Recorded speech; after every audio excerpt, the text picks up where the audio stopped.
Hello friends, आज का हमारा टॉपिक टू डायमेंशनल मोशन है। तो सबसे पहले फ्रेंड्स आज हम ये देख लेते हैं कि हमने अभी तक काइनेमेटिक्स में क्या क्या चीज़ स्टडी किया है। तो हम अगर फर्स्ट लेक्चर से बात करें तो हमने काइनेमेटिक्स में सबसे पहले स्टार्ट किया था बेसिक डेफिनेशन से, फिर उसके बाद हमने बेसिक मैथमेटिक्स स्टार्ट किया, फिर हमने वन डायमेंशन मोशन का स्टडी किया। जो वन डायमेंशन मोशन हमने जो डिफ़ाइन किया था वो कुछ इस तरीके था कि जो मोशन है वो स्ट्रेट लाइन में हो रही है। वेलोसिटी एंड एक्सेलरेशन इस तरीके से हैं कि पार्टिकल केवल स्ट्रेट लाइन में मूव कर रही हो। हमने ऐसे एग्जांपल्स देखे थे वन डायमेंशन मोशन में। उसके बाद उन्हीं एग्जांपल्स के लिए हमने उनके लिए ग्राफ भी प्लॉट किया था। तो हमने graph in one dimensional motion का स्टडी किया था। हमने 1 से लेकर 4 तक के बुलेट्स को कवर कर लिया है। अभी जो हम स्टडी करने वाले हैं वो टू डायमेंशनल मोशन स्टार्ट करने वाले हैं। उसके बाद हम रिलेटिव मोशन पढ़ेंगे एंड लास्ट में हम acceleration of block pulley system का कैसे निकालते हैं वो हम देखेंगे। तो चलिए स्टार्ट करते हैं। टू डायमेंशनल मोशन होता क्या है? तो इसमें 2 वर्ड है, 2D मोशन। 2D क्या होता है? 2D मतलब 2 डायमेंशन, उसके जो डायमेंशंस हैं वो 2 हैं।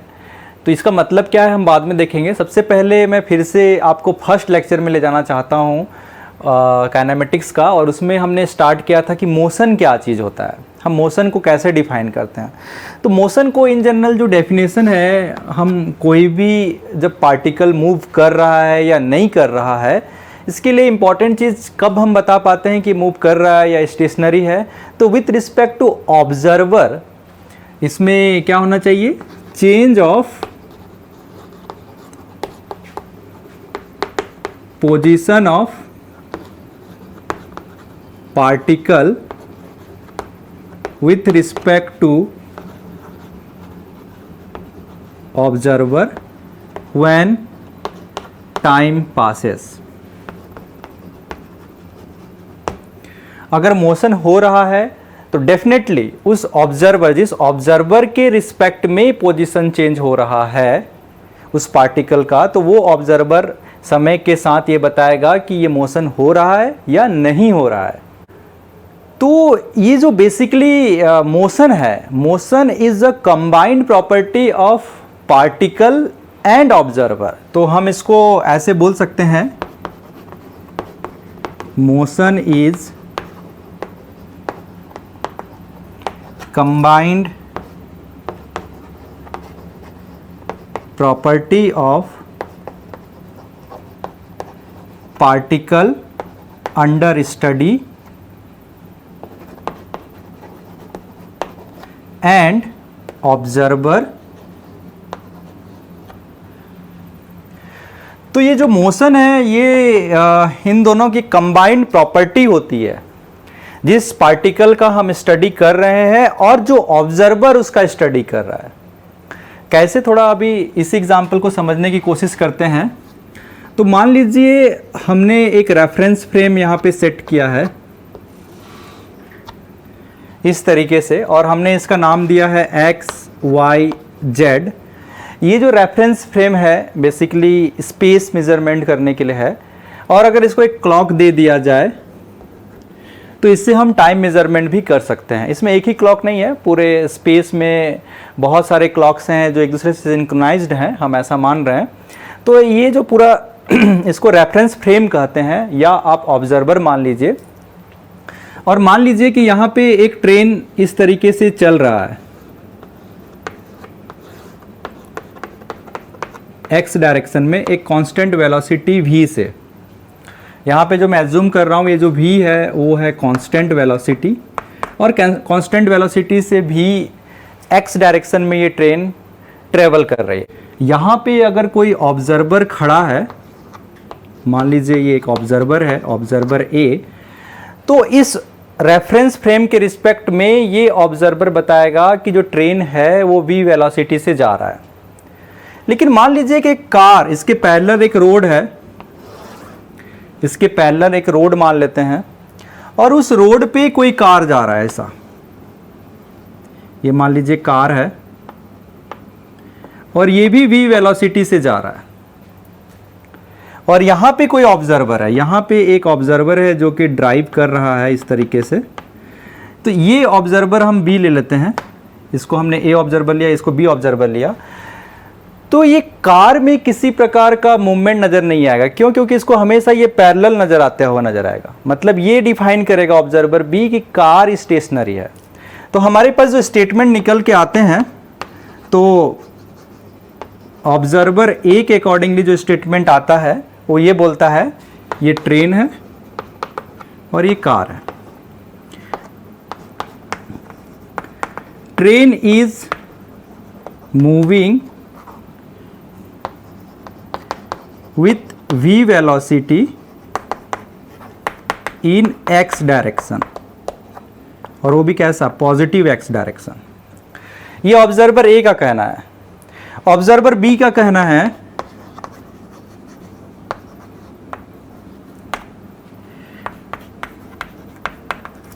Train is stationary. Observer B क्या कहता है? ट्रेन स्टेशनरी है। इसका मतलब यह है कि उसमें किसी प्रकार का मूवमेंट नहीं हो रहा है, उस ट्रेन में स्टेशनरी है ऑब्जर्वर भी, उसको कहीं चेंजेस नज़र नहीं आता है। लेकिन मान लीजिए कि यहाँ बाहर में कहीं पे एक ट्री है,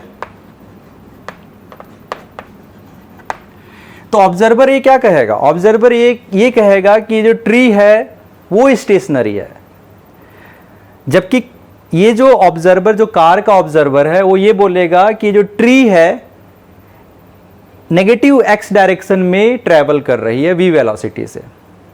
तो इस तरीके से हमें क्या समझ में आया कि जो मोशन है, हम जब भी मोशन की बात करते हैं तो हमारे मन में दो क्वेश्चन आना चाहिए कि मोशन किसका, मतलब ऑब्जेक्ट क्या है, किसकी हम स्टडी कर रहे हैं। तो हमारे मन में पहला क्वेश्चन क्या आना चाहिए कि मोशन किसका किया जा रहा है, पार्टिकल अंडर स्टडी कौन है। ये हमारा पहला क्वेश्चन होना चाहिए जब भी हम मोशन की बात करते हैं। दूसरा, ऑब्जर्वर कौन है, और ऑब्जर्वर कौन है कहने का मतलब हम डायरेक्टली रेफरेंस फ्रेम की बात कर रहे हैं कि रेफरेंस फ्रेम कैसा है। तो ये एक बड़ा इंपॉर्टेंट चीज है कि हमें जब भी हम मोशन डिफाइन करते हैं तो हमें दो प्रॉपर्टी ऑलवेज ध्यान रखना चाहिए कि हम कौन से ऑब्जेक्ट का मोशन का स्टडी कर रहे हैं और कौन ऑब्जर्वर है जिसके मदद से हम उस मोशन को स्टडी कर रहे हैं। ये दोनों इंपॉर्टेंट चीज है। अब हम देखेंगे कि जब भी हम मोशन की बात करते हैं, हमने यहाँ पे एक वर्ड यूज किया है change in position. Change in position का मतलब ये है कि जो स्पेस होता है, उस स्पेस में कोई भी पार्टिकल एक डेफिनिट टाइम पे एक डेफिनिट पोजीशन पे होती है स्पेस की। अगर उसके पोजीशन में चेंज होता है तो हम मोशन कहते हैं with respect to that reference frame. तो रेफरेंस फ्रेम क्या होता है? एक लोकल कोऑर्डिनेट सिस्टम होता है जो कि स्पेस में कहीं पे फिक्स किया जाता है और उसकी मदद से हम उसके पोजीशन को डिफाइन करते हैं कि इस समय ये एक्स वाई जेड कोऑर्डिनेट पे इस पर्टिकुलर पॉइंट पे उसके कोऑर्डिनेट्स ये हैं। उसके अकॉर्डिंगली उसके हम पोजीशन वेक्टर को डिफाइन क्या करते हैं। हमने पोजीशन वेक्टर की डेफिनेशंस में ये चीज़ देखी थी, क्या चीज़ पोजीशन वेक्टर होता है। तो हमें ये समझ में आया कि बेसिकली जब भी हम मोशन की बात करते हैं तो मोशन बेसिकली अगर हम देखा जाए तो इनडायरेक्टली हम किसकी बात कर रहे हैं? स्पेस एंड टाइम की बात कर रहे हैं। तो अभी थोड़ी सी चर्चा हम स्पेस एंड टाइम पे करेंगे और उसके बाद फिर से इसी एग्जाम्पल को एक अलग तरीके से देखेंगे। फ्रेंड्स, अभी हमने देखा कि जो मोशन है, जब भी हम मोशन की बात करते हैं तो it's combined property of what? Particle under study and observer. और हमें यह भी समझ में आया कि ऑब्जर्वर मतलब क्या, हम क्या चीज को ऑब्जर्व करना चाहते हैं। तो बेसिकली जब भी मोशन होता है तो ये बेसिकली मोशन कुछ नहीं है, ये स्पेस एंड टाइम में एक रिलेशनशिप को बताता है। ये किसको बताता है मोशन? Space and time. अगर सिर्फ हम स्पेस की मेजरमेंट कर लें, सिर्फ हम पोजीशन को बताएं, तो तो हमें उसमें पता नहीं चलेगा, एक पर्टिकुलर टाइम पे ये पोजीशन है, एक पर्टिकुलर टाइम पे ये पोजीशन है। लेकिन जब हम उसमें समय अंतराल की बात करते हैं, जब हम उसमें स्पेस की अंतराल की बात करते हैं, तब जाके ही हमें मोशन के बारे में पता चलता है। तो ध्यान रखिएगा कि ये बेसिकली स्पेस एंड टाइम में एक रिलेशनशिप है।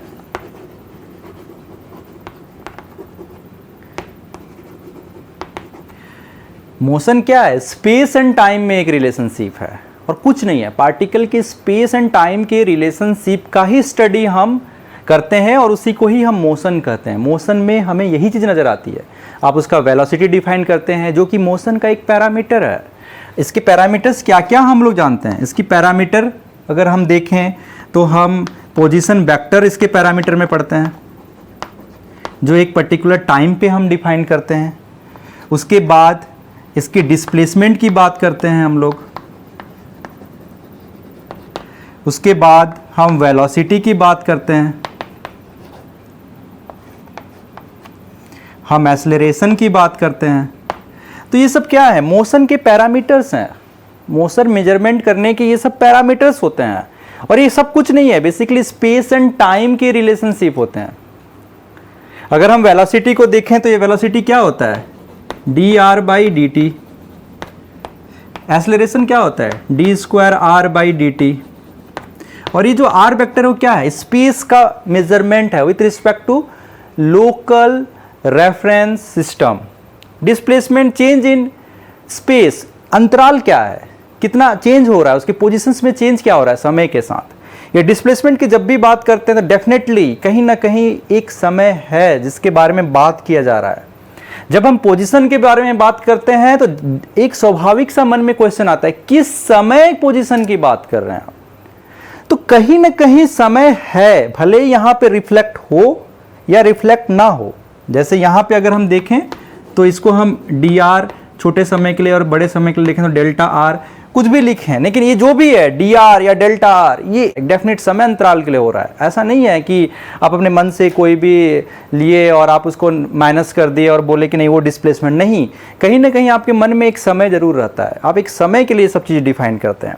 तो मोशन कुछ नहीं है, motion basically space and time में एक रिलेशनशिप को ही शो करता है मोशन। और ये क्या है? ये combined property of particle under study and observer है। तो ये ध्यान रखने वाली बात है। थोड़ा सा हम स्पेस एंड टाइम की और चर्चा करेंगे क्योंकि ये हमारे लिए बहुत महत्वपूर्ण पहलू है, इसको समझना बहुत अच्छे से जरूरी है। तो हमने देखा था बेसिक डेफिनेशन की क्लास में, जो स्पेस होता है, जो स्पेस होता है बेसिकली क्या है? एक 3D मैट्रिक्स है और एक पर्टिकुलर टाइम पे एवरी पार्टिकल की एक डेफिनेट पोजीशन होती है इस स्पेस में, और उसकी मेजरमेंट करने के लिए हम लोकल कोऑर्डिनेट सिस्टम या लोकल रेफरेंस फ्रेम का यूज करते हैं।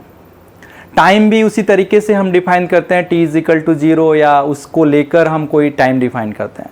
लेकिन स्पेस की जो प्रॉपर्टी है वो एक बहुत महत्वपूर्ण है। जो स्पेस है हम उसको इस तरीके से डिफाइन करते हैं, होमोजेनिटी ऑफ स्पेस। ये स्पेस के एक बहुत महत्वपूर्ण प्रॉपर्टी है, होमोजेनिटी। होमोजेनिटी कहने का मतलब ये होता है कि आप पूरे स्पेस में देखें, पूरे स्पेस में आप कहीं भी कोई एक्सपेरिमेंट करते हैं, सेम एक्सपेरिमेंट को आप एक पोजीशन पे करिए स्पेस का। मान लीजिए कि ये स्पेस है, ये इनफाइनाइट इधर की ओर फैला हुआ है, ऐसा मान के चल रहे हैं। तो मान लीजिए आपने कोई एक्सपेरिमेंट किया यहां पे, उसी एक्सपेरिमेंट को आप कोई दूसरे पोजीशन पे स्पेस का दोहराए, तो आप ये पाएंगे कि जो स्पेस एक यहां पे जो रिजल्ट मिला वो सेम रिजल्ट यहां पे भी मिलेगा इस एक्सपेरिमेंट से। इसको हम एक्सपेरिमेंट 1 नाम दे रहे हैं, ये एक्सपेरिमेंट 2, लेकिन ये दोनों की एक्सपेरिमेंट की जो प्रिंसिपल है, जो थ्योरी है, जो सेटअप है, एवरीथिंग, एवरी कंडीशन सेम है। तो result 1 is equal to result 2 ये मिलेगा, रिजल्ट 1 इक्वल टू रिजल्ट 2 ये मिलेगा। लेकिन ये स्पेस की बात कर रहे हैं, इसमें मटेरियल की बात नहीं कर रहे हैं। जब इसमें मटेरियल आप रखते हैं, जैसे आप मान लीजिए कि अर्थ को इस पे फिट किया, इस स्पेस पे, तो अर्थ की अपनी ग्रेविटेशनल पुल होगी, उसके वजह से हो सकता है इसका रिजल्ट कुछ दूसरा है। आप इस पे अगर मून को रखते हैं तो मून के कारण अगर इस एक्सपेरिमेंट को करते हैं, मून में ये एक्सपेरिमेंट करते हैं, हो सकता है उसकी ग्रेविटी के कारण उसमें कुछ एक नया रिजल्ट आए। लेकिन जब आप स्पेस में काम करते हैं, स्पेस में जहां पे उसके अगल बगल कुछ नहीं है, पूरा आइसोलेटेड है स्पेस, जहां पे कोई मटेरियल नहीं है, और आप इस एक्सपेरिमेंट को यहां पे दोहराते हैं, सेम एक्सपेरिमेंट को यहां पे दोहराते हैं, तो उसके रिजल्ट पे किसी प्रकार का चेंजेस नहीं आएगा, दोनों के रिजल्ट सेम होंगे। मतलब होमोजेनिटी ऑफ स्पेस का मतलब यह है कि law of physics are same everywhere in space. Space के किसी भी पॉइंट पे आप उस लॉ ऑफ फिजिक्स को टेस्ट करना चाहें तो आपको सेम रिजल्ट आएगा, इररिस्पेक्टिव कि आप स्पेस की किस पोजीशन पे उस एक्सपेरिमेंट को दोहरा रहे हैं। ये स्पेस का एक महत्वपूर्ण प्रॉपर्टी है। दूसरा महत्वपूर्ण प्रॉपर्टी है कि जो स्पेस है वो आइसोट्रॉपी होता है। आइसोट्रॉपी ऑफ स्पेस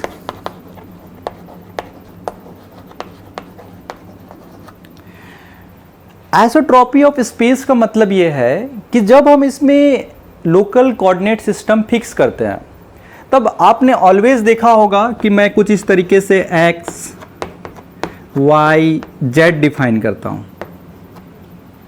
लेकिन क्या इसका ओरिएंटेशन इधर को ही x एक्सिस कहेंगे, ऐसा है? या इसके सभी बीमाएं, जितने भी हम बीमाएं लें, वो सभी बीमाएं सिमिलर हैं, उनका जो मीनिंग है वो सिमिलर है? यस, उनका मीनिंग सिमिलर है। यही नेचर होता है आइसोट्रॉपी ऑफ स्पेस। मैं एक्स वाई जेड को ऐसा ही डिफाइन करूं ये जरूरी नहीं है, मैं एक्स वाई जेड को ऐसा भी डिफाइन कर सकता हूं। एक्स वाई जेड इससे परपेंडिकुलर है, जेड बाहर की ओर निकल रहा है।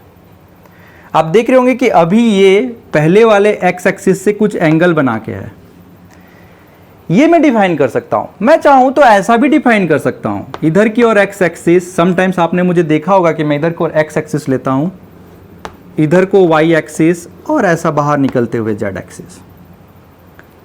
डजंट मैटर, आप कैसे भी रेफरेंस फ्रेम को डिफाइन करिए, उसका कोई भी डायरेक्शन का नाम दीजिए, एक्स वाई जेड, उससे कोई फर्क नहीं पड़ता। तो यही नेचर बताता है आइसोट्रॉपी ऑफ स्पेस को। मतलब जो हमारा स्पेस है उसके सभी डायरेक्शंस में जो प्रॉपर्टी है वो एक समान है। आप कहीं भी एक्स वाई जेड को कैसे भी आप डिफाइन कर सकते हैं, it is up to you. आप कैसे डिफाइन करेंगे, समटाइम्स हम लोग क्वेश्चन के अकॉर्डिंगली एक्स वाई जेड को डिफाइन करते हैं। मैं अभी इस पॉइंट पे आऊँगा कि कैसे हम एक्स वाई जेड को कहाँ पे डिफाइन कैसे करें तो हमारे लिए ईजी होगा। तो ये चीज़ आपको समझने वाली बात है कि इसके दो इंपॉर्टेंट पहलू हैं स्पेस के, कि जो स्पेस है वो होमोजीनियस है, स्पेस है वो आइसोट्रॉपी है, उसके हर डायरेक्शन एक समान है, कोई डायरेक्शन दूसरे डायरेक्शन से ज़्यादा प्रेफरेंस नहीं रखता है। इस कारण से हम एक्स वाई जेड हमारी मर्जी के अकॉर्डिंगली हम जैसा चाहें वैसा डिफाइन कर सकते हैं, और उसके डेफिनेशन के अकॉर्डिंगली उस मोशन का एनालिसिस कर सकते हैं। ठीक उसी तरीके से अगर हम टाइम की चर्चा करें तो टाइम भी होमोजेनियस होता है, तो इसलिए हम इसके लिए भी लिख सकते हैं कि होमोजेनिटी ऑफ टाइम। ये होमोजेनिटी ऑफ टाइम का क्या मतलब है? होमोजेनिटी ऑफ टाइम का मतलब यह है कि मान लीजिए आपने कोई एक्सपेरिमेंट आज किया और वही एक्सपेरिमेंट आप 10 साल बाद करेंगे, या आपने 10 साल पहले किया होता, तो उसके जो रिजल्ट्स हैं, उसकी जो फिजिक्स हैं वो कभी चेंज नहीं होने वाली। तो बेसिकली इसका भी मीनिंग लॉ ऑफ फिजिक्स से है। Law of physics remains constant through out the time. इसका मतलब क्या है? इसका अगर हम फिजिकल मीनिंग देखें तो लॉ ऑफ फिजिक्स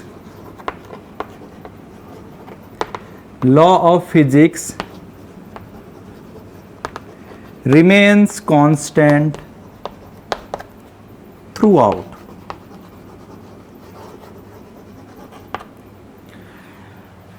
ऐसा नहीं है कि ये समय के साथ चेंज होते हैं। अगर 2002 पे लॉ ऑफ फिजिक्स ये है तो 2005 पे लॉ ऑफ फिजिक्स कुछ और होता, लाइक ऐसा नहीं है। ये थ्रू आउट सेम रहेंगे। समय के साथ इसमें किसी प्रकार की चेंजेस नहीं आती है। हाँ, हमारी अंडरस्टैंडिंग में आती है। हो सकता है कि न्यूटन्स लॉ हमारे दुनिया को बेहतर पहले बताता था, बाद में हमें जनरल थ्योरी ऑफ रिलेटिविटी पता चली, स्पेशल थ्योरी ऑफ रिलेटिविटी पता चली, और भी सारे फिजिक्स के और ब्रांचेस एक्सप्लोर हुए, हमने और अच्छे से नेचर को डिफाइन किया। लेकिन what about law of physics, जिसको या लॉ ऑफ नेचर बोलें। लॉ ऑफ फिजिक्स कहने का मतलब लॉ ऑफ नेचर से है। लॉ ऑफ नेचर कभी चेंज नहीं हुआ। जो नेचर की लॉ थी वो पहले भी वही थी, आज भी वही है। हमारी अंडरस्टैंडिंग के अकॉर्डिंगली हमने बहुत सारे डेफिनेशंस बनाए, बहुत सारे इक्वेशंस को दिन बाय दिन हमने उसको मॉडिफिकेशंस किया, और उस मॉडिफिकेशन से हमने बेहतर रिजल्ट्स प्राप्त किए, प्रिसाइज रिजल्ट्स प्राप्त किए। लेकिन नेचर का जो रूल था, जो नियम थे, क्या उसमें कभी परिवर्तन हुआ? तो ये बेसिक क्वेश्चन है। तो उसमें कोई परिवर्तन नहीं हुआ। हमारी अंडरस्टैंडिंग होने के कारण हमने फिजिक्स को एक नए तरीके से देखा। तो ऐसा मत सोचिएगा कि लॉ ऑफ फिजिक्स समय के साथ चेंज होता है। लॉ ऑफ फिजिक्स समय के साथ चेंज नहीं होता है, और इसी कारण से हम बड़े आसानी से कोई भी समय को t=0 ले लेते हैं। मैं बेसिकली क्यों बता रहा हूँ इस चीज़ को बताने का मेरे पास एक सिंगल पर्पज़ है, वो यही है कि मैं t=0 को जस्टिफाई कर रहा हूँ। आपने देखा होगा कि जब भी मोशन स्टार्ट होता है तो वहाँ पे हो सकता है कि आपके घड़ी के अनुसार 12 बज रहे हो, आपके कैलेंडर के हिसाब से 2020 हो रहा हो, लेकिन आप उस समय को t=0 कहते हैं और उसके अकॉर्डिंगली कैलकुलेशन चालू करते हैं। ऐसा क्यों करते हैं? क्योंकि वो इंपॉर्टेंट नहीं होता हमारे लिए कि किस समय ये घटना घट रही है, कौन सा एरा चल रहा है, उससे हमें लेना नहीं है। 21st सेंचुरी चल रही है, 22nd सेंचुरी चल रही है, या 19th सेंचुरी चल रही है, इससे हमें ज़्यादा फर्क नहीं पड़ता है। इंपॉर्टेंट चीज़ हमारे लिए टाइम इंटरवल है, न कि वो किस एज में हो रही है। तो इसलिए हम ये कह सकते हैं कि जो लॉ ऑफ फिजिक्स है वो थ्रू आउट कॉन्स्टेंट होता है। तो हमने भी स्पेस एंड टाइम की प्रॉपर्टी को समझ गए हैं। हमने ये भी समझ लिया है कि जिसकी जो विमाएँ हैं वो कहीं भी हम कैसे भी ओरिएंट कर सकते हैं, एक्स वाई जेड को कैसे भी ओरिएंटेशन दे सकते हैं। उससे लॉ ऑफ फिजिक्स चेंज नहीं होने वाला, उससे लॉ ऑफ फिजिक्स चेंज नहीं होने वाला। लॉ ऑफ फिजिक्स जैसा है वैसा रहेगा। नो डाउट बेसिक इक्वेशन के कारण कुछ इंटरमीडिएट रिजल्ट्स हमें अलग मिल सकते हैं, लेकिन फाइनल रिजल्ट्स जो हम प्राप्त करना चाहते हैं, जो फैक्ट है, चाहे हम इस रेफरेंस फ्रेम से निकालें, चाहे हम इस रेफरेंस फ्रेम से निकालें, सबसे एक ही रिजल्ट मिलने वाला है जो फैक्ट है। कितना डिस्प्लेसमेंट हुआ वो फैक्ट है, वो कभी चेंज नहीं होगा। कौन से वेलोसिटी से चल रही है फैक्ट है, वो कभी चेंज नहीं होगा। अभी इसी चीज का हम एनालिसिस करेंगे और मैं उसी से आपको 2 डायमेंशनल मोशन का क्या मीनिंग है मैं वो समझाना चाहता हूं। ऐसा बिल्कुल नहीं है कि कोई मोशन 2 डायमेंशन है, कोई मोशन 1 डायमेंशन है, कोई मोशन 3 डायमेंशन है। 1 डायमेंशन मोशन भी 3 डायमेंशनल मोशन हो सकता है। अभी हम उसका लुकआउट लेंगे। फ्रेंड्स, हम जैसे कि जानते हैं, जब भी आपने शॉपिंग मॉल में कभी गया होगा तो एस्केलेटर का यूज़ ज़रूर किया होगा। या तो हम एस्केलेटर का यूज़ करते हैं इन जनरल, या फिर हम लिफ्ट का यूज़ करते हैं। तो चलिए देखते हैं कि एस्केलेटर से हमें कैसे 1 डायमेंशनल मोशन या 2 डायमेंशनल मोशन का स्टडी कर सकते हैं, या 3 डायमेंशनल मोशन भी एस्केलेटर हो सकता है। जस्ट करिए, मान लीजिए कि ये हमारा ग्राउंड फ्लोर है, इसको हम ग्राउंड फ्लोर कह रहे हैं। यहाँ पे एस्केलेटर का ड्रम लगा हुआ है और इस तरीके से ये एस्केलेटर है, ये इसका ड्रम है, और ये एस्केलेटर इधर कांस्टेंट वेलोसिटी v से चल रही है। ये इस डायरेक्शन में ड्रम का मूवमेंट है, और उसके बाद ये हमारा फर्स्ट फ्लोर है। तो हमने क्या देखा अभी, ये हमारा फर्स्ट फ्लोर,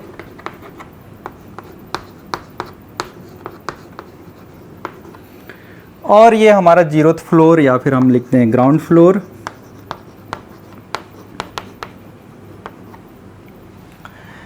अब इस एस्केलेटर में होता क्या है कि एक बंदा है, जो कि खड़ा है।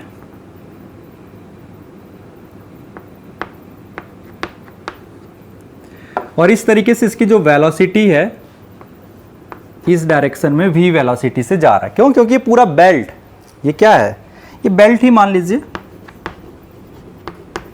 ये बेल्ट इस तरीके से घूम रहा है कि यहां पे एक लीनियर वेलोसिटी इस डायरेक्शन में हमें v मिल रहा है।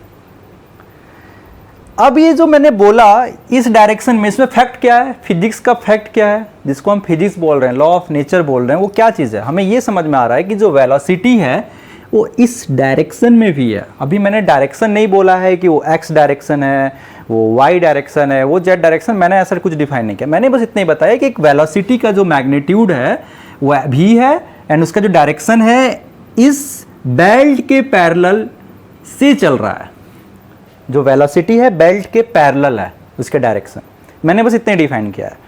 तो मैं ऐसा हम डिफाइन कर सकते हैं, हमने जब इसको माना। ओके, अभी मैं इसमें एक रेफरेंस फ्रेम सेट करता हूं। मान लीजिए मैंने ग्राउंड फ्लोर पे एक रेफरेंस फ्रेम सेट किया, ये ग्राउंड फ्लोर है, मैंने उसमें एक रेफरेंस फ्रेम सेट किया कुछ इस तरीके से। ये मान लीजिए वाई एक्सिस, ये मान लीजिए एक्स एक्सिस और इसके बाहर जेड एक्सिस है। आप देख रहे होंगे कि ये एक्स वाई प्लेन पे है। आप ऐसा एज्यूम करिए, अभी सेक ऑफ सिंप्लिसिटी, ये जो लाइन खींचा गया है ये एक्स वाई प्लेन पे जैसा दिख रहा है वैसा ही है। जेड एक्सिस बाहर की ओर है, तो चूंकि मैंने यहाँ पे ब्लैक बोर्ड पे खींचा है तो आप ऐसा एज्यूम कर सकते हैं कि जो बेल्ट है वो एक्स वाई प्लेन पे है। नो डाउट उसकी थिकनेस रहेगी, उस थिकनेस के कारण वो जेड एक्सिस पे भी रहेगा, लेकिन उस थिकनेस को अभी थोड़ी देर के लिए नेग्लेक्ट करिए। अब बस इतने देखिए कि ये जो बंदा है वो केवल एक्स वाई प्लेन पे मूव कर रहा है। तो इस रेफरेंस फ्रेम के अकॉर्डिंगली मैंने क्या बोला, एक वर्ड बोला, ये एक्स वाई प्लेन पे मूव कर रहा है। तो यहां पे अगर कोई ऑब्जर्वर है, यहां पे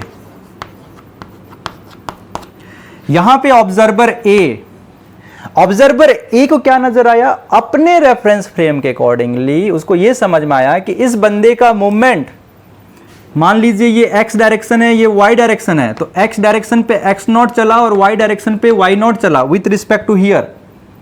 यहां से या यहां से मान लीजिए यहां से बंदे ने एक्स नॉट और यहीं से बंदे ने वाई नॉट चला, इसको पूरा यहां से मान लीजिए। चलिए इसने क्या डिफाइन किया, इस बंदे का जो मूवमेंट है जब ये ग्राउंड फ्लोर से फर्स्ट फ्लोर में जाता है तो वो X not distance X direction पे चलता है और Y not distance Y direction पे चलता है इस रेफरेंस फ्रेम के रिस्पेक्ट में। इसका मतलब क्या है, पहले इसका पोजीशन यहां पे था, इसका पोजीशन कहां पे था, यहां पे। सपोज इसको मैं कोई एक दूसरा ले लेता हूं, सपोज इसको हम x1 मान लेते हैं।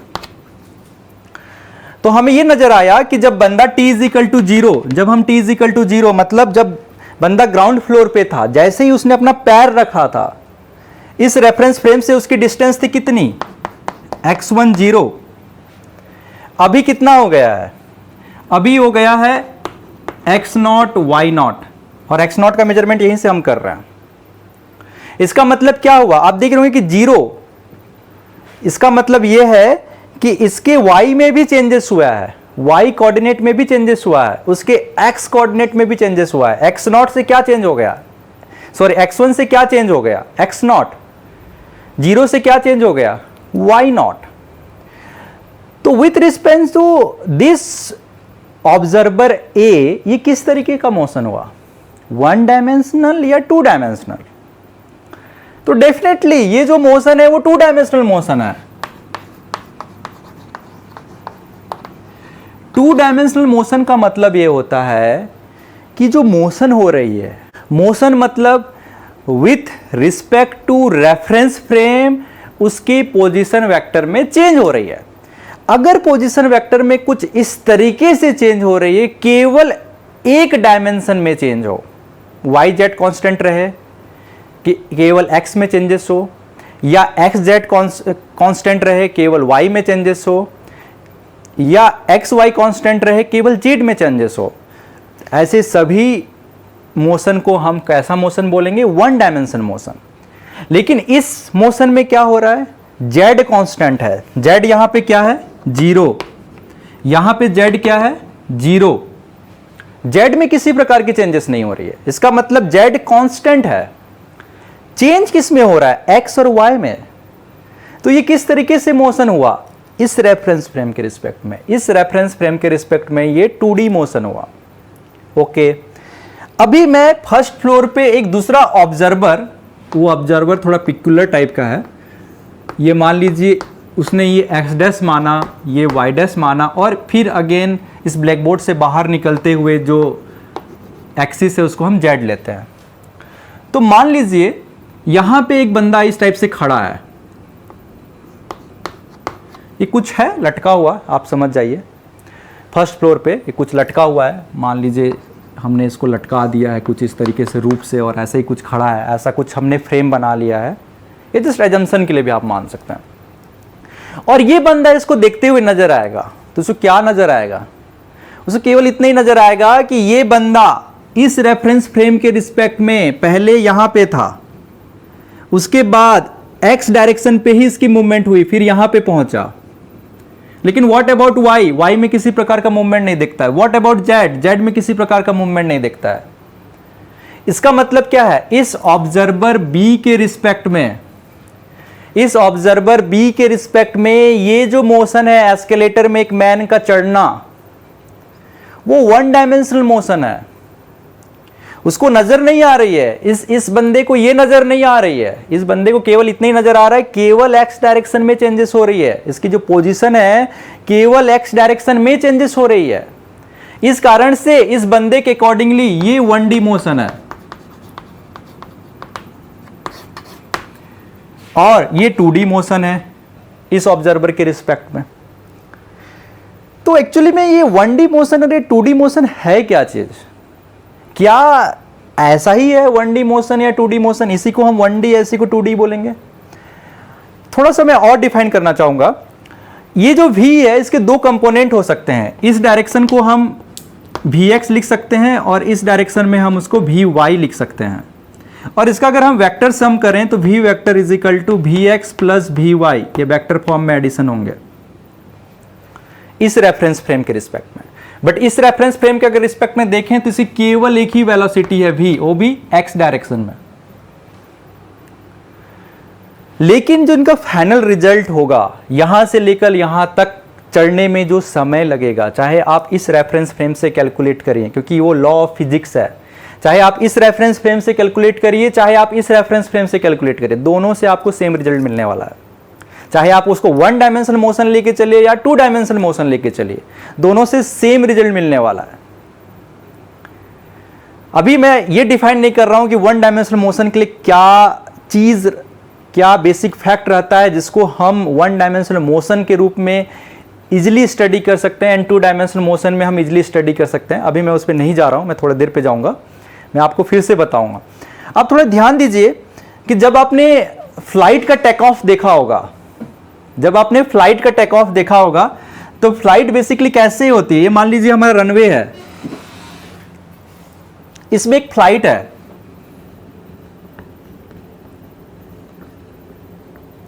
ये इस तरीके से मान लीजिए ये फ्लाइट है, ये यहां से अपना टेक ऑफ के लिए चलना चालू किया और धीरे से उसके बाद ये टेक ऑफ ले लिया इस डायरेक्शन में, इस डायरेक्शन में उसने अपना टेक ऑफ ले लिया, ये चढ़ रहा है। मान लीजिए इधर वेलोसिटी v है और एक्सेलरेशन a है इस डायरेक्शन में, ये दोनों वेक्टर क्वांटिटी हैं, डायरेक्शन यही है।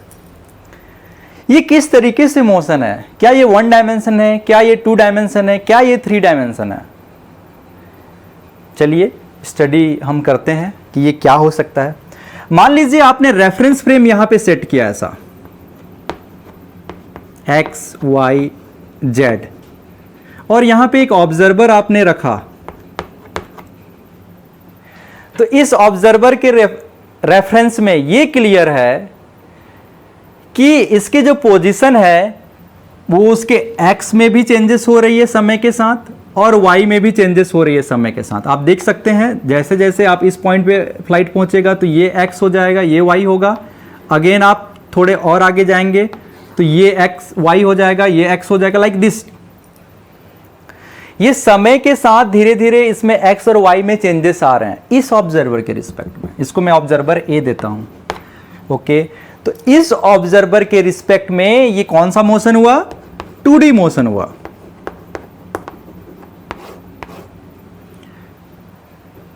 लेकिन इसका जो velocity and acceleration same direction में, आप ध्यान देने वाली बात यह है कि velocity and acceleration same direction में, और इसका जो पाथ है वो पाथ कैसा है? स्ट्रेट लाइन है। ये चीज मैं स्पेसिफिक रूप से आपको बताना चाहता हूं, क्यों, उसके पीछे कारण है, थोड़ी देर में अभी अंडरस्टैंडिंग लेंगे कि जो स्ट्रेट लाइन है path and velocity and acceleration same direction में, अपोजिट डायरेक्शन अपोजिट हो सकता है, सेम लाइन में है। बेसिकली लाइन में सेम हो सकता है। ये एक्सेलरेशन हो सकता है कि पीछे की ओर भी हो, वेलोसिटी आगे की ओर हो, ऐसा हो सकता है। इस पर्टिकुलर केस में नहीं, लेकिन किसी मोशन के एग्जांपल में। तो बेसिक तौर पे वो बताना नहीं है। पहला चीज आपको ये समझ में आना चाहिए कि जो पार्टिकल का जो मोशन है वो स्ट्रेट लाइन में है and velocity and acceleration same line में है। तो इस तरीके के मोशन को मैं 2D से भी एक्सप्लेन कर रहा हूं। मान लीजिए मैंने एक रेफरेंस फ्रेम यहां पे ऐसा सेट किया, यहां पे जहां से ये टेक ऑफ चालू किया वहीं से मैंने इस तरीके से रेफरेंस फ्रेम एज्यूम किया, इधर की ओर x डैश, इधर की ओर y डैश और यहां कहीं z डैश। इस रेफरेंस फ्रेम के रिस्पेक्ट में पार्टिकल का जो मोशन है केवल x डायरेक्शन पे हो रही है, वेलोसिटी x डायरेक्शन पे है, एक्सेलरेशन x डायरेक्शन पे है। एक्सेलरेशन पॉजिटिव x डायरेक्शन पे भी हो सकता है, नेगेटिव x डायरेक्शन पे भी हो सकता है। वेलोसिटी पॉजिटिव x डायरेक्शन पे भी हो सकता है, नेगेटिव x डायरेक्शन पे भी हो सकता है। उससे ज्यादा इंपॉर्टेंट नहीं है। ज्यादा इंपॉर्टेंट ये है कि जो पार्टिकल है वो स्ट्रेट लाइन में कर रही है, वो x एक्सिस के पैरेलल या x एक्सिस पे मूवमेंट दे रही है। तो इस ऑब्जर्वर के रिस्पेक्ट में यहां पे अगर मैं कोई ऑब्जर्वर सेट करूं यहां पे, या इस रेफरेंस फ्रेम के रिस्पेक्ट में, दोनों एक ही चीज है। रेफरेंस फ्रेम एंड ऑब्जर्वर को मैं इंटरचेंजेबल वर्ड के फॉर्म में यूज कर रहा हूं। तो ये जो है ऑब्जर्वर बी के रिस्पेक्ट में ये जो मोशन है वो कैसा हुआ? 1D motion. ये मोशन कैसा हुआ? 1D मोशन हुआ। मैं सभी चीजें इसको 1D मोशन के रूप में मान के एनालिसिस कर सकता हूं। तो व्हाट अबाउट 3D? क्या ये 3D मोशन हो सकता है? चलिए देखते हैं। 3D के लिए सबसे पहला हमने पहली बार 9th में बॉक्स बनाना सीखा था मैथमेटिक्स की क्लास में। तो चलिए उसी बॉक्स का यूज करते हैं। ये बहुत इंपॉर्टेंट कॉन्सेप्ट है समझने के लिए।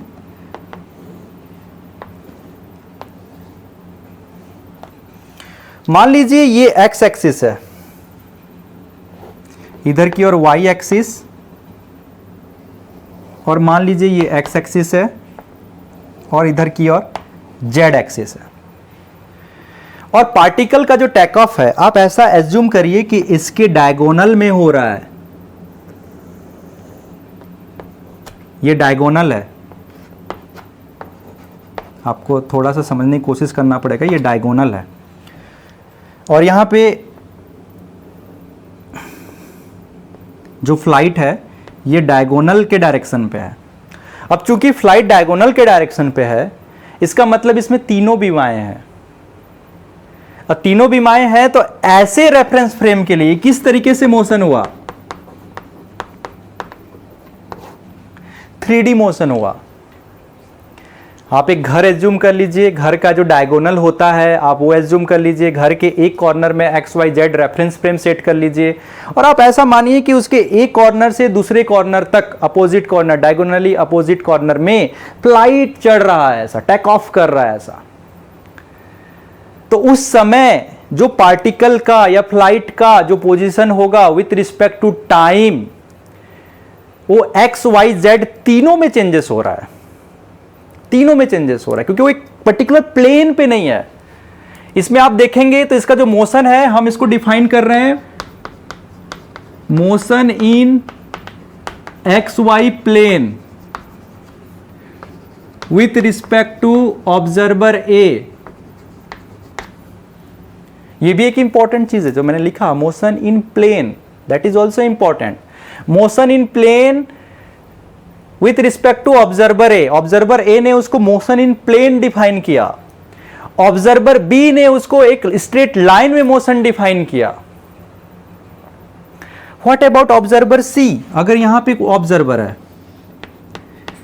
ऑब्जर्वर सी ने ना तो स्ट्रेट लाइन में डिफाइन किया ना तो मोशन में डिफाइन किया। उसने बोला कि भाई ये ना तो प्लेन वाला मोशन है ना तो ये स्ट्रेट लाइन वाला मोशन है, इसमें तीनों बीमाएं इंक्लूडिंग है, तीनों बीमाएं इसमें हैं। मोशन जो है, वेलोसिटी जो है, वेलोसिटी में vx भी है, vy भी है, vz भी है। एक्सेलरेशन में ax भी है, ay भी है, az भी है। तीनों कंपोनेंट्स हैं, तीनों डायमेंशंस के कंपोनेंट है। जो इसकी पोजीशंस की बात कर रहे हैं, समय के साथ जो पोजीशंस में भी चेंजेस आ रहे हैं, उसमें तीनों कंपोनेंट्स हैं। तो इस तरीके से मोशन को मैं डिफाइन करूंगा। जो ये वाला ऑब्जर्वर है, जो डायगोनली जो देख रहा है, उसको यही लगेगा कि ये 3D मोशन है।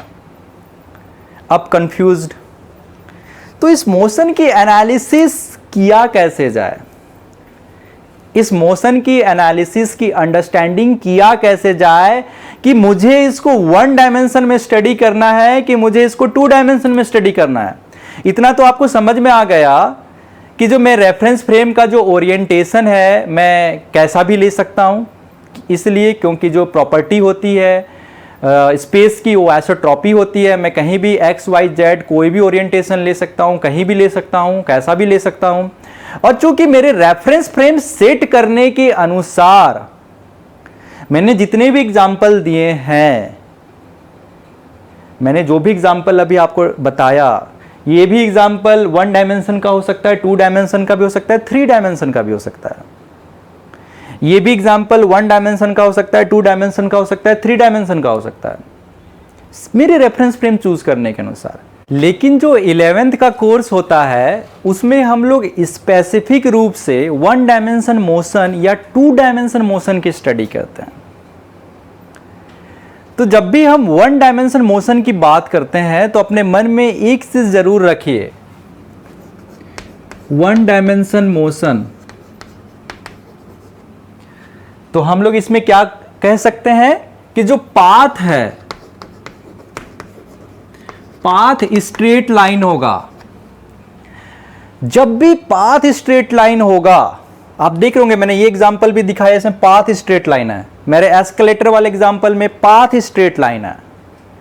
अगर पाथ स्ट्रेट लाइन है, अगर पाथ स्ट्रेट लाइन है, या फिर हम इसको दूसरे तरीके से भी डिफाइन कर सकते हैं कि जो वेलोसिटी एंड एक्सेलरेशन, ये पाथ स्ट्रेट लाइन तभी हो सकता है। ये इंपॉर्टेंट चीज है, दोनों इंटरचेंजेबल है। पाथ स्ट्रेट लाइन हो तो उसको 1 डायमेंशनल मोशन में स्टडी किया जा सकता है, या फिर हम ऐसा बोलें कि velocity and acceleration are in same line. Same line का कहने का मतलब मेरा यह है कि या तो वो पॉजिटिव एक्स डायरेक्शन पे हो दोनों, या एक पॉजिटिव दूसरा नेगेटिव एक्स डायरेक्शन पे हो, और एक्स की जगह पे मैं वाई जेड भी ले सकता हूं। कोई भी एक विमा में ये दोनों हो, और दोनों एक दूसरे के अपोजिट भी हो सकते हैं, एंटी पैरेलल भी हो सकते हैं, पैरेलल भी हो सकते हैं डायरेक्शंस। तो जब इस टाइप से मोशन हो रहा हो तो वो डेफिनेटली पाथ स्ट्रेट लाइन होगा, और पाथ स्ट्रेट लाइन होगा तो हम उसको 1 डायमेंशन मोशन में एनालिसिस कर सकते हैं। अब उसको 1 डायमेंशन में मुझे एनालिसिस करने के लिए कैसे रेफरेंस फ्रेम चूज करना पड़ेगा, मेरा आर्ट है। अगर मैं उस आर्ट को मिस किया तो वो 2 डायमेंशन भी हो सकता है, 3 डायमेंशन भी हो सकता है। जैसे आप देख रहे होंगे कि जेट की वेलोसिटी एंड एक्सेलरेशन एक स्ट्रेट लाइन में है। अगर मैंने इस तरीके से रेफरेंस फ्रेम ए के तरीके से अगर रेफरेंस फ्रेम चूज किया तो 2D हो जाता, लेकिन अगर मैं इस तरीके से रेफरेंस फ्रेम चूज कर लिया तो ये 1D हो जाएगा। तो बेसिकली क्या है, जब पाथ स्ट्रेट लाइन हो तो कोई एक बीमा को उसके पैरेलल कर दीजिए। रेफरेंस फ्रेम इस तरीके से सेट करिए कि उसका एक्स एक्सिस, क्योंकि हम इन जनरल एक्स एक्सिस के लिए ही बात करते हैं, तो एक्स एक्सिस उसके पैरेलल सेट कर दीजिए, और पैरेलल सेट करते ही आपका प्रॉब्लम सॉल्व। वो 1 डायमेंशन मोशन में आप अच्छे से स्टडी कर पाएंगे। अदरवाइज वो प्रॉब्लम 1 डायमेंशन का हो सकता है, 2 डायमेंशन का हो सकता है, 3 डायमेंशन का हो सकता है। तीनों डायमेंशन से आप उसकी स्टडी कर सकते हैं, उसमें कोई दिक्कत नहीं है, लेकिन कॉम्प्लिकेशन बढ़ जाएगी। उस कॉम्प्लिकेशन से बचने के लिए अगर आपको समझना है तो 1 डायमेंशन मोशन मतलब कैसा मोशन, पाथ जो कि स्ट्रेट लाइन हो पार्टिकल का, वैसे वाले मोशन को हम 1 डायमेंशनल मोशन की कैटेगरी में रखना चाहते हैं। लेकिन अगर विथ रिस्पेक्ट टू हम डेफिनेशंस देखें तो मोशन, जब भी हम मोशन की बात करते हैं तो हमेशा क्या, पार्टिकल की बात करते हैं जिसका स्टडी कर रहे हैं, और दूसरा क्या, ऑब्जर्वर। अगर आपने ऐसा ऑब्जर्वर ले लिया जो उसको 2 डायमेंशन की तरीके से देख रहा है, उसको 3 डायमेंशनल मोशन की तरीके से देख रहा है, तो सॉल्यूशन भी आपको वैसे करने पड़ेंगे। तो याद रखिएगा, जब भी 1 डायमेंशनल मोशन मतलब पाथ कैसा, स्ट्रेट लाइन, हम ऐसा बोल सकते हैं। लेकिन मेरे ऑब्जर्वर के रेफरेंस फ्रेम के अकॉर्डिंगली ये पाथ, ये जो मोशन है पार्टिकल का, वो 2D भी हो सकता है, 3D भी हो सकता है, ध्यान रखिएगा। दूसरा, जब भी हम 2D मोशन कहते हैं तो ये मोशन कैसा, जब भी हम 2D मोशन कहेंगे तो ये इस तरीके से है, मोशन इन प्लेन। इसके लिए इंपॉर्टेंट कंडीशन है मोशन इन प्लेन। जब भी हम 2D डिफाइन करते हैं तो ये मोशन कोई भी एक प्लेन होगा। मान लीजिए मैंने ये x, ये y और इस तरीके से z कोऑर्डिनेट किया, तो मान लीजिए मैंने जो प्लेन डिफाइन करूंगा ये हो गया xy प्लेन। इसको मैं कौन सा नाम दूंगा, इसका नाम दूंगा xy प्लेन। मोशन या तो इस प्लेन में इस तरीके से मूव करे, कैसा भी करे, हमें मतलब नहीं है, कुछ मूव कर रहा है, लाइक ऐसा मूव कर रहा है पार्टिकल, या तो YZ प्लेन पे मूव करे, ये YZ प्लेन है, पार्टिकल या तो इस YZ प्लेन में मूव करे किसी तरीके से, या पार्टिकल इस XZ प्लेन में मूव करे। ये जो प्लेन आप देख रहे हैं XZ प्लेन, इसमें किसी तरीके से अपना मूवमेंट दे। कोई भी प्लेन, XY प्लेन हो, YZ प्लेन हो या XZ प्लेन हो, किसी भी प्लेन हो, कोई एक प्लेन में मूव करना चाहिए। अगर उस प्लेन में मूव करता हुआ आपको नजर आया, जिस तरीके से आपको स्ट्रेट लाइन नजर आता है तो आप उसको 1D में स्टडी कर सकते हैं। उसी तरीके से अगर प्लेन में मूव करता हुआ पार्टिकल आप किसी तरीके से एज्यूम कर पा रहे हैं कि इसका जो मोशन है वो मोशन एक प्लेन में हो रहा है, केवल 2 विमाओं में चेंज हो रहा है। प्लेन कहने का मतलब केवल 2 विमाओं में चेंज कर पा रहे हो, ऐसा कुछ रेफरेंस फ्रेम की आप कल्पना कर पा रहे हो, आप उसके लिए प्लेन डिसाइड कर पा रहे हो, उसके मोशन के लिए आप प्लेन डिसाइड कर पा रहे हो, तब ऐसे को हम 2D मोशन में स्टडी कर सकते हैं। जैसे आप देखिए, मैं इसके लिए एक प्लेन डिसाइड कर पा रहा था, इसके लिए मैंने एक प्लेन डिसाइड किया है, XY प्लेन। आप एस्केलेटर वाले को भी एग्जांपल देखिए, आप एस्केलेटर के लिए भी एग्जांपल देखिए। ये जो मोशन हो रहा है with respect to observer A, XY plane में हो रहा है। तो जब भी मैं एक प्लेन डिफाइन कर सकूं पार्टिकल के मोशन के लिए, चाहे वो XY हो, चाहे वो YZ हो, चाहे वो ZX हो, कोई भी प्लेन में एक डिफाइन कर सकूं, अगर मैं एक प्लेन डिफाइन कर सकूं तो ऐसे मोशन का स्टडी हम 2D में कर सकते हैं। थोड़ा सा प्रोजेक्टाइल वाला एग्जांपल लेते हैं तो आपको और क्लियर हो जाएगा चीजें।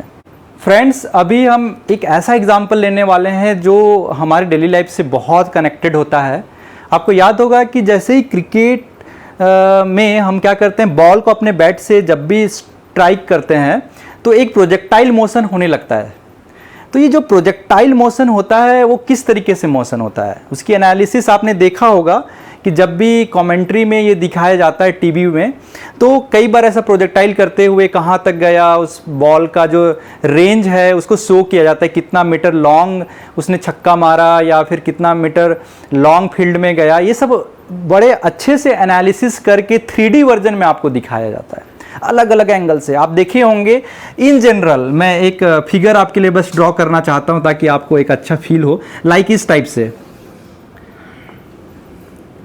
आपने देखा होगा कि इस तरीके से इधर की ओर ऐसा एक 3D पिक्चर आपने देखा होगा बॉल का, कि कितने डायरेक्शंस में, कौन कौन से डायरेक्शंस में बॉल की रेंज क्या रही, इसके लिए रेंज ये रही, इसके लिए रेंज ये रही, इसके लिए रेंज ये रही। तो ये कितने दूर तक गया, उससे जो बॉल निकला बैट से, एंड उसके बाद एक प्रोजेक्टाइल मोशन किया और वो कहाँ पे जाके फील्ड पे गिरी। ये बड़े अच्छे तरीके से हम लोग को एक प्रेजेंटेशन मिलता है जब भी हम क्रिकेट का मैच देखा करते हैं टीवी पे।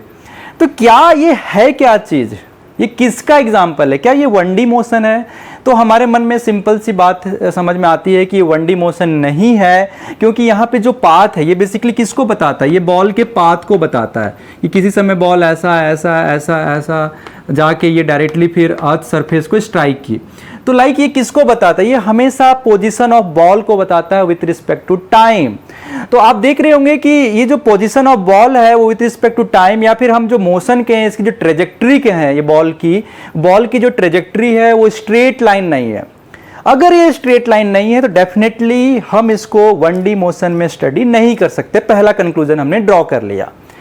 तो ये क्या 2D मोशन है? क्या ये 3D मोशन में है? अभी हम इसकी अंडरस्टैंडिंग लेनी है। इतना तो मैं जानता हूं, इसका जो नाम होता है इसको हम बोलते हैं प्रोजेक्टाइल मोशन। ये ध्यान रखिए, चाहे ये 1D हो या 2D हो हम बाद में डिसाइड करेंगे, लेकिन इस टाइप से मोशन को हम बोलते हैं प्रोजेक्टाइल मोशन। अब ध्यान रखिए, मान लीजिए कि ये एक टेबल है, मैं एक टेबल ड्रॉ कर रहा हूं।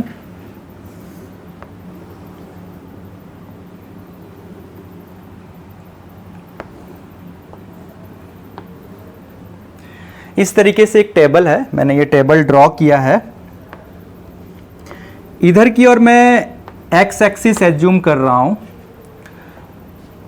इधर की ओर वाई एक्सिस एज्यूम कर रहा हूं, और इस डायरेक्शन में मैं जेड एक्सिस एज्यूम कर रहा हूं।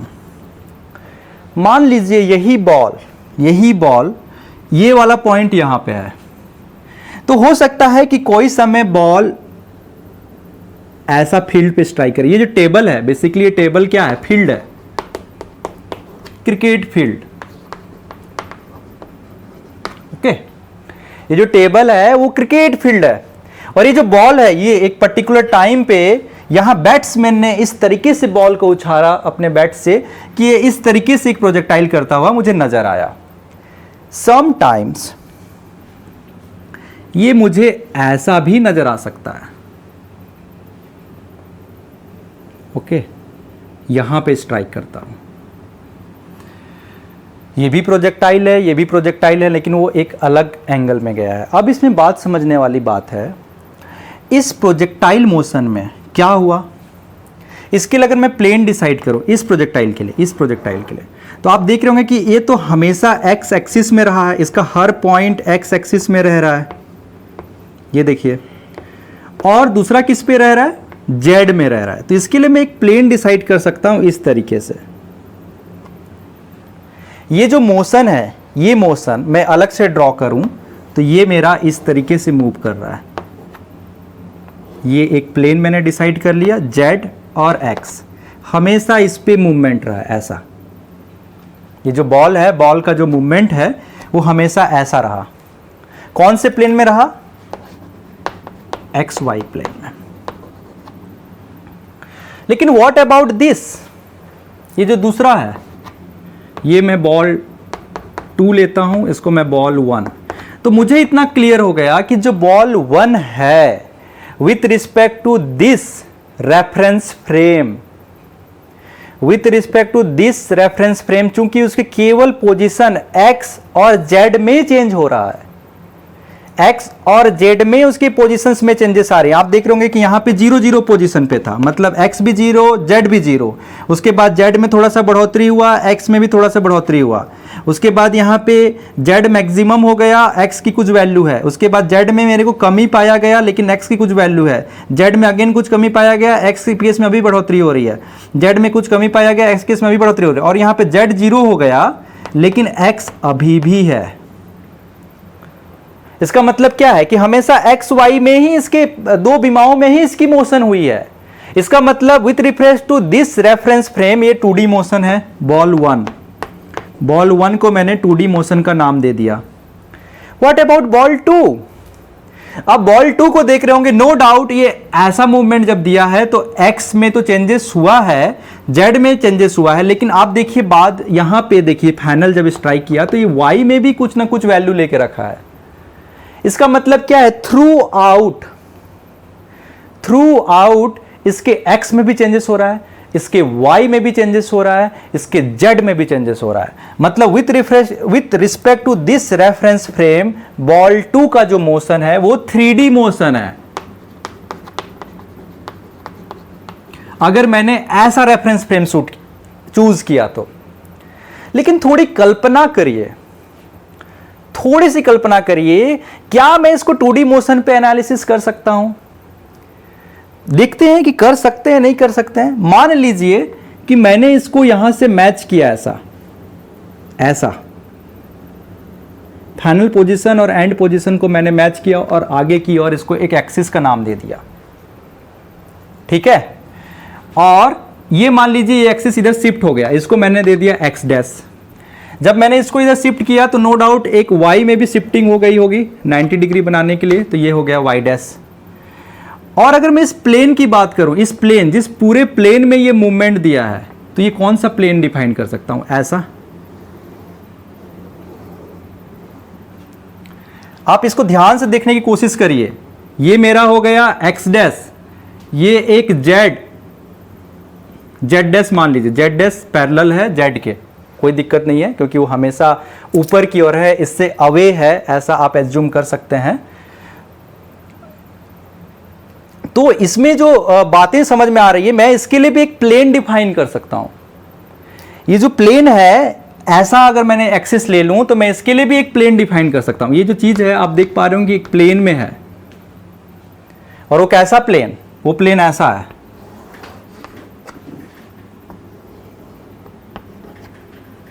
ये Z axis, Z dash axis, ये एक्स डैश एक्सिस,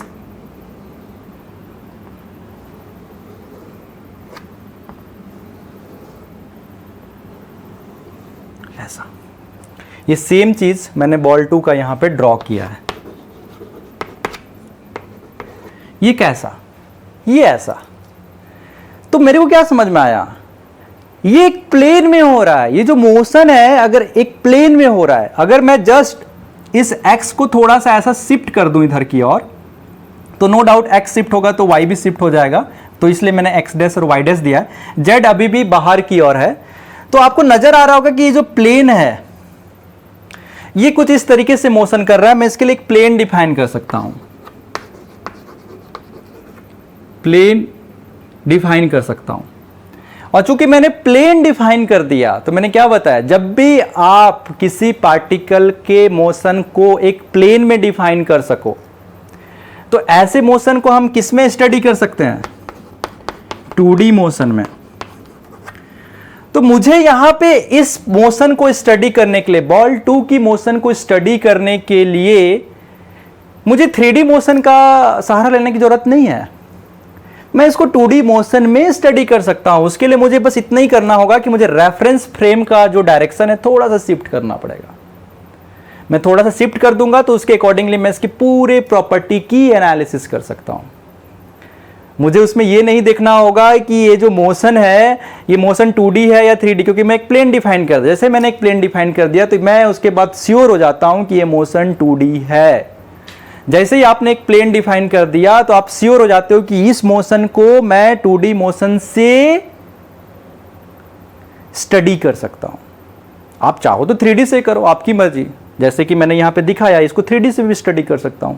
लेकिन मुझे क्यों उसको 3D से स्टडी करना है? क्योंकि 3D मोर कॉम्प्लेक्स है एज कंपेयर टू 2D। तो बेटर है मैं 2D से स्टडी करूंगा। मैं उसके अकॉर्डिंगली उसकी इक्वेशंस लिखूंगा, मेरे एज्यूम्ड रेफरेंस फ्रेम के अकॉर्डिंगली इक्वेशन लिखूंगा। अभी जो मैं इस रेफरेंस फ्रेम के अकॉर्डिंगली इसके जो भी इक्वेशंस बनते होंगे मैं वो लिखूंगा, ना कि मैं एक्स वाई के रेफरेंस फ्रेम के अकॉर्डिंगली इसके इक्वेशंस लिखूंगा। तो ये समझने वाली बात है। तो फ्रेंड्स, हमको मोटा मोटी इतना क्लियर हो गया कि जब भी स्ट्रेट लाइन मोशन होता है तो हम उसको 1D मोशन में स्टडी कर सकते हैं। लेकिन ऐसा नहीं है कि स्ट्रेट लाइन का जो मोशन है वो 1D मोशन ही है। उसको हम 2D में भी स्टडी कर सकते हैं, 3D में स्टडी कर सकते हैं। ठीक उसी तरीके से यदि कोई मोशन जो कि एक प्लेन में हो रहा है, जो कि हम इस तरीके से लिखते हैं मोशन इन प्लेन, तो मोशन इन प्लेन कहने का मतलब ये सिर्फ 2 डायमेंशनल मोशन है ऐसा नहीं है, ये 3 डायमेंशनल मोशन भी हो सकता है depending upon our chosen reference frame. लेकिन इसका मतलब ये नहीं कि 1 डायमेंशनल मोशन है। कभी भी जब भी प्लेन में मोशन हो तो वो 1 डायमेंशनल मोशन होगा ऐसा नहीं है। तो ये ध्यान में रखने वाली बात है। अब इसका स्टडी कैसे करें? अभी तक हमने सिर्फ इंट्रोडक्शन पार्ट देखा है, इसका स्टडी कैसे करें, इसके लिए इक्वेशंस कैसे लिखें। हमें इतना क्लियर हो गया कि अगर मैं किसी तरीके से प्लेन डिफाइन कर लूं तो उस प्लेन के एक एज को मैं x नाम दे दूंगा, दूसरे एज को मैं कोई भी y या z कोई भी एक नाम दे दूंगा, उसके अकॉर्डिंगली मैं इसको प्लेन को स्टडी कर लूंगा।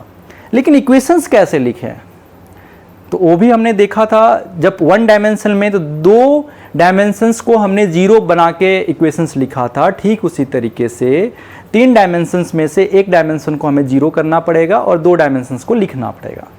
तो चलिए मैं बेसिक इक्वेशंस लिख देता हूं ताकि आपकी अंडरस्टैंडिंग बन जाए। फ्रेंड्स, हमने जनरल बेसिक डेफिनेशंस में किसी पार्टिकल का जो पोजीशन है, अगर सपोज मैंने X Y Z reference frame लिया और यहाँ से कोई एक पर्टिकुलर टाइम पे अगर पार्टिकल का पोजीशन, जिसको हम आर वेक्टर देखें, ये कोई पार्टिकल है पॉइंट पी पे और ये ओ पी, जो कि हम इसको बोलते हैं position vector, O P is equal to R vector. तो हम उसको कुछ इस तरीके से डिफाइन करते हैं, X I cap plus Y Z cap plus Z K cap. इस तरीके से हम लोग इसको डिफाइन करते हैं। वेलोसिटी टर्म को उसी तरीके से हम डिफाइन करते हैं, D R by D T, इसलिए हम इसको लिखते हैं D X I by D T plus D Y by D T plus D Z cap by D T. इसको लिखते हैं V X I plus V Y J plus V Z K. अगर हम इसको अगेन डिफ्रेंशिएट करें with respect to time, तो ये हो जाता है D V by D T, और इसको अगर हम डिफ्रेंशिएट करें तो ये हो जाएगा D V X by D T I plus D V Y by D T J plus D V Z by D T K.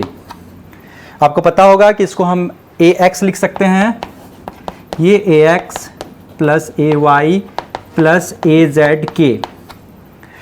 आपको याद होगा जब हम वन डायमेंशन की बात कर रहे थे तो हम इन दोनों को 0 0 कंपोनेंट लिया करते थे, तो ये पूरे कंपोनेंट 0 हो जाते थे वाई एंड जेड के। जब हम टू डायमेंशन की बात करेंगे, जब भी हम टू डायमेंशन मोशन की बात करेंगे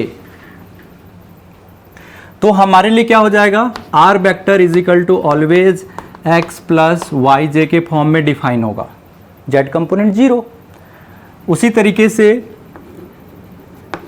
D R by D T, जिसको हम भी कहते हैं, तो भी इज इक्वल टू हो जाएगा V X I plus V Y J, Z component 0। उसी तरीके से A vector is equal to A X I plus A Y J, Z component 0। तो ये बेसिक डेफिनेशंस हो गए।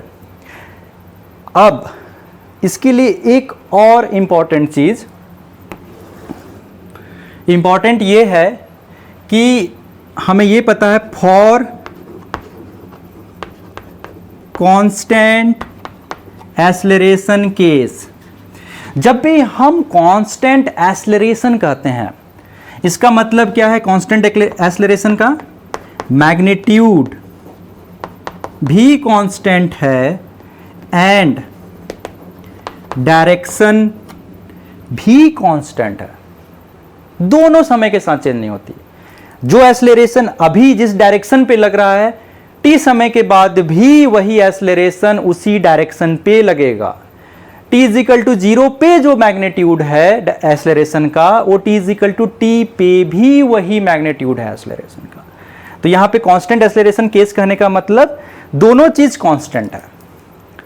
अब जब दोनों चीज कांस्टेंट है तो हमने जिस तरीके से एक्सेलरेशन का पूरा एक 3 इक्वेशंस जो हमने लिखे थे, वही 3 इक्वेशन हम x के लिए इंडिविजुअली लिख सकते हैं, y कंपोनेंट के लिए इंडिविजुअली लिख सकते हैं। तो कौन कौन से इक्वेशंस हैं, V X is equal to U X plus A X T, V Y is equal to U Y plus A Y T. Velocity को हम लोग इस तरीके से डिफाइन कर सकते हैं कि velocity is equal to V X I plus V Y J.